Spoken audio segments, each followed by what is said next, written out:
জি জি মেঘলা, আপনাকে আমি জানাতে চাই গতকাল রাতে যে রিক্সার পার্কিং এর ঘটনা নিয়ে একটা বিচ্ছিন্ন একটা ঘটনা ঘটে।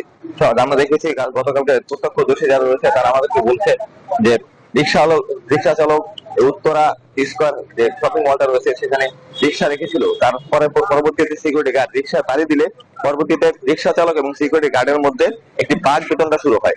পরবর্তীতে আমরা দেখেছি জানতে পেরেছি এখানে এসে যে পরবর্তীতে যে রিক্সা চালককে ভিতরে নিয়ে গিয়ে কথা বলার জন্য নিয়ে গিয়ে যাওয়া হয়েছিল। পরবর্তীতে রিক্সা চালকের যে অন্যান্য রিক্সা চালকরা রয়েছে তারা একটা প্রোপাগান্ডা ছড়িয়েছিল যে এখানে রিক্সা চালককে মেরে ফেলা হয়েছে। এই পরবর্তীতে এই গুজবটা ছড়িয়ে পড়ে আশপাশের এলাকার মধ্যে এবং মানুষের মধ্যে একটা উত্তেজনা সৃষ্টি করে। পরবর্তীতে এই উত্তেজনাটা এক রূপ নেয় যে আপনি দেখতে পাচ্ছেন আমার পিছনে যে হাসপাতালের যে শপিং মলটা ভাঙচুর করা হয়েছে, ভাঙচুর করা পরবর্তীতে এবং তার সামনে অগ্নিকাণ্ডের মতো ঘটনা ঘটিয়েছে, আগুন ধরিয়ে দেওয়া হয়েছিল। এবং এখানে যে প্রথমে যে বিষয়টা হয়েছিল এবং আমরা আইন শৃঙ্খলা বাহিনীর সাথে কথা বলেছি, আমাদের উত্তরা পশ্চিম থানার ভারপ্রাপ্ত কর্মকর্তা কাজী রফিক আমাদেরকে জানিয়েছেন যে এই বিষয়টা সম্পূর্ণ একটি ভিত্তিহীন এবং গুজব।